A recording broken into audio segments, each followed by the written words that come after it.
প্রিয় আত্মন সপ্রেম জয়জীব সাধন পাদর আমি পূর্বর আলোচনা করিছু 9 নম্বর সূত্রর आ 9 নম্বর সূত্র যাহা থিলা অভিনিবেশ তো যেমিতি অবিদ্যা অস্মিতা রাগ দেশ অভিনিবেশ যে পঞ্চ ক্লেশ এই ক্লেশ গুড়িক কোণ কেমিতি আউ কেমিতি দূর হেব সেই ভাবরে আমি আলোচনা চক্রকু সব আনিছু যাহাকি যেটা সাধন পাদ আজ মহর্ষি পতঞ্জলিঙ্কর সাধন পাদ মধ্যরু 9 নম্বর সূত্র যাই আলোচনা করিছু যেটাকে থিলা সরসো বাহি বিদুষোপি তথা রূঢ় অভিনিবেশ তো এই যে অভিনিবেশ বিষয়ে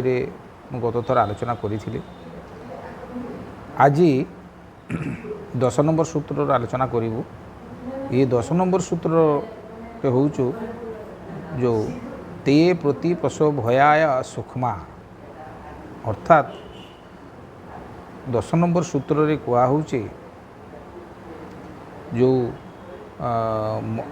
মরণ ভয় অবিদ্যা কারণর যে মরণ ভয় মনুষ্য মনরে সৃষ্টি হুয়ে সে মরণ ভয় জীব কেমিতি আউ মরণ ভয় যদি সূক্ষ্ম রূপরে কিছু রহি যায় পুଣି সেটা পুଣି প্রকাশিত হব যেমিতি যেমিতি কৌশি গছর মঞ্জি যদি জীবিত থায় সময়ক্রমে পানি পবন পাই অঙ্কুরিত হয়ে ঠিক সেইভাবে মরণ ভয়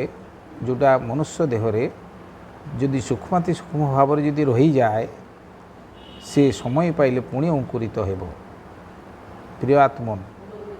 এই যে মরণ ভয় যে জীব কেমিতি ইহার যে সাধন মহর্ষি পতঞ্জলিঙ্কর কহিবার অছি যে এটাকে সমূলে যদি নষ্ট ন করা যায় তাহলে ইয়ে সময় পাইলে পুଣି ফেরি আসবে তো মরণ ভয় কোণ আপন মানে জানিছন্তি তো ये जो मरण भयरू निजको मुक्त करने हेले से आउरी बहुत गुड़ाक उदाहरण स्वरूप दि जाइछि जेमिति आपण मरण भय हूँ एक डर ये जो डर मनुष्य देहर केमिति आसीबो जेमिति जो मानकर भूत प्रति डर थाए जो मानकर भूत लागे से माने एमिति डोरी जाती जहाँकि सी समय रे तांकु जदि पुणी सुस्थ भाव रे आनिबा पई तांकु जदि पचार जाए तमे किए ये ताहाले सी जो जହାର कल्पना से मनरे करी डोरी जाइछि पुणी से कल्पना रे से डर रे से सेमती कहिबो जेमती जो मानंकु साप दंशन करिछि से सर्प दंशन जो तांको भितर जो डर सर्प दंशनर जो डर मृत्यु भय जो मनुष्य भितर पूर्ण भाव रे रही जाए से डर टी जाए नहीं से सर्प जो दंशनर जो डर टी से एते मात्रा रे डरी जाती जे पुणी ताकू से तार निजस्व जो सचेतन अवस्थाटा न थाए से सर्प डर पूरा अचेतन होगी थाए ताकू जदि कौन लोक से समय प्रश्न करे ताहले से सापर नाम ही से कहब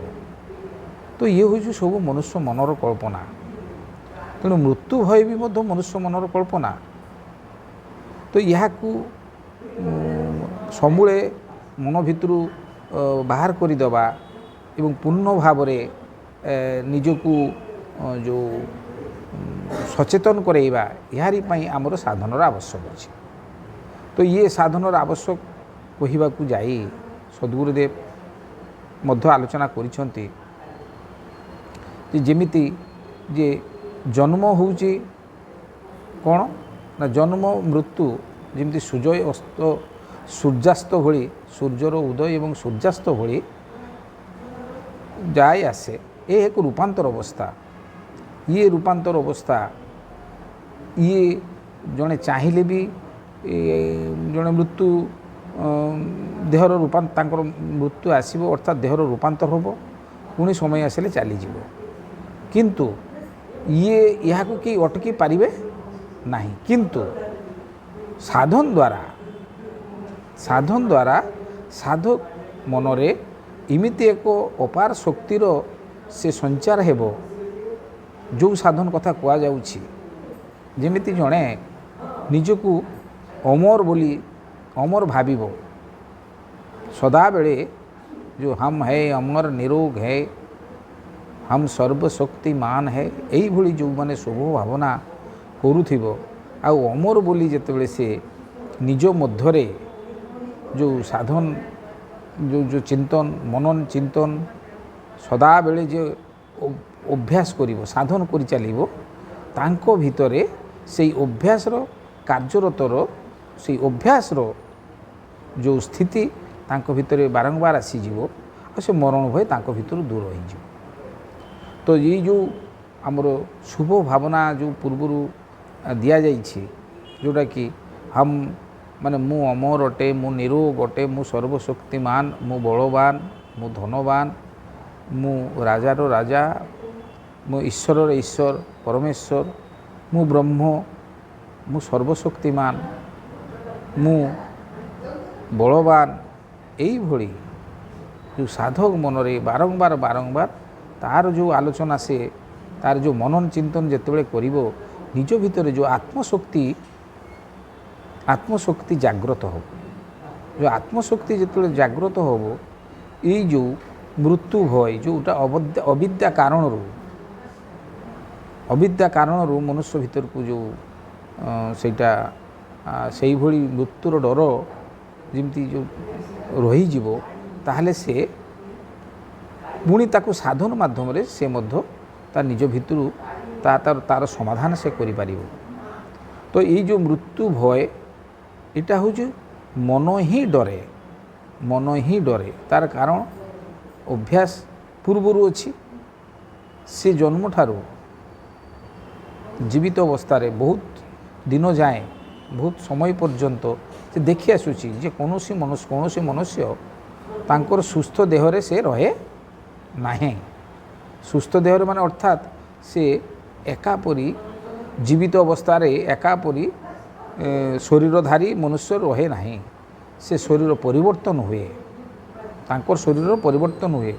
ଯେତେବେଳେ ଛୋଟ ପିଲାଟି ଜନ୍ମ ନିଏ, ସେ ଜନ୍ମ ଠାରୁ ତାର ଯେଉଁ ସଂସାରରେ ଥିବା ସମୟ ଭିତରେ ଯେଉଁ ମଧ୍ୟକାଳୀନ ସମୟ ଭିତରେ ଯେଉଁ କିଏ ଧରନ୍ତୁ କିଏ 50 ବର୍ଷ ବଞ୍ଚିଛି, କିଏ 60, 70, 100 ବର୍ଷ ପର୍ଯ୍ୟନ୍ତ ଯେଉଁମାନେ ବଞ୍ଚିଛନ୍ତି, ସେମାନଙ୍କର ଶରୀରର ପରିବର୍ତ୍ତନ ହୁଏ। ତ ଇଏ ଶରୀର ପରିବର୍ତ୍ତନର ଯେଉଁ ଜ୍ଞାନ ସେ ସାଧକ ମନରେ ଯଦି ଆସିଯିବ, ଯେ ଶରୀର ପରିବର୍ତ୍ତନଟା ଯେମିତି ଛୋଟ ପିଲା ଥିଲା, ଆଜି ତାପରେ ବାଳକ ହେଲା, କିଶୋର ହେଲା, ଛାତ୍ର ହେଲେ, ଯେଉଁ ଯୁବକ ହେଲେ, ତାପରେ ପ୍ରୌଢ଼ ହେଲେ, ବୃଦ୍ଧ ହେଲେ, ତ ଏଇଭଳି ଶରୀରର ଯେଉଁ ରୂପାନ୍ତର,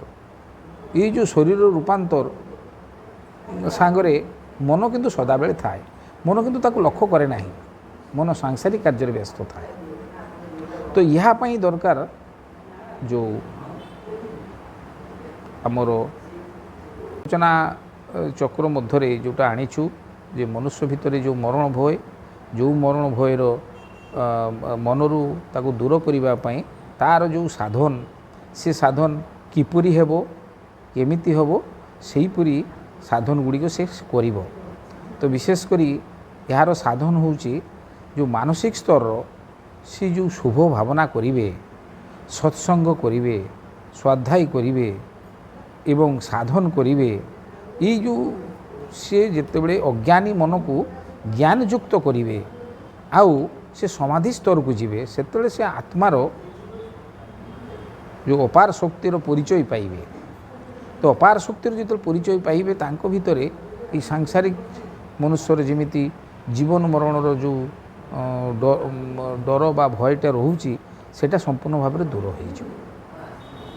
ତ ଏଇ ଯେଉଁ ସାଧନର କଥା, ଇଏ ଯଦି ଆମକୁ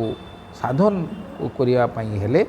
ସଦାବେଳେ ଏହାର ପାଇଁ ସାଧନ ହେଉଛୁ ଶୁଭ ଭାବନା କରିବା, ମନେ ମନେ ଶୁଭ ଭାବନା କରିବା ଏବଂ ଶୁଭ ଭାବନା ସହିତ ନିଜ ମନନ ଚିନ୍ତନ କରିବା, କିଛି ସମୟ ଧ୍ୟାନସ୍ଥ ହେବା ଏବଂ ସମାଧି ସ୍ତରକୁ ଗଲେ ତା ପୂର୍ଣ୍ଣ ମାତ୍ରାରେ ମନୁଷ୍ୟ ଭିତରୁ